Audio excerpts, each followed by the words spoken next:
至于民众党总统候选人柯文哲，今一早是在夫人陈佩琪的陪同之下，一身正装前去金瓯女中来投票。现场夫妻俩直呼保持平常心，甚至陈佩琪还透露说，昨天晚上柯文哲睡觉睡到打呼。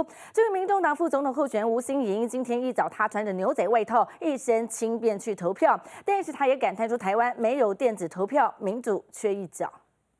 民众党总统候选人柯文哲在太太陈佩琪的陪同下，早上8点就跟着第一批投票民众来到台北市金瓯女中投票。这一路走来感想是什么？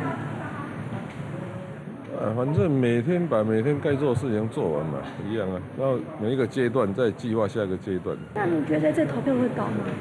今天天气不错，应该会好一些。投票保持平常心，经过激烈选战，实在需要放松。其实这几天因为就是比较做一些耗体力的一个扫街的过程，所以当然是睡得很好。那我觉得主席应该也是睡得很好，因为他鼻子过敏哦，睡到都打呼了。那今天有带什么幸运小物？不有，没有那种没有，我这种西医的没有这种习惯。对比柯文哲正装来投票，他的副手吴欣盈穿着轻松前去投票所，带的东西也可多了。今天就是因为不用复选，所以就穿你的选择。对啊，穿我自己想穿的。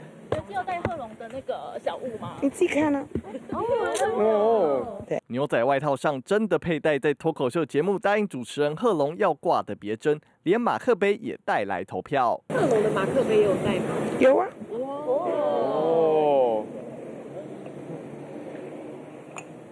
哇！对，等一下投票完之后去喝咖啡。柯文哲、吴欣盈搭档两人神情轻松，等待开票结果出炉。记者廖凯成、李若彤采访报道。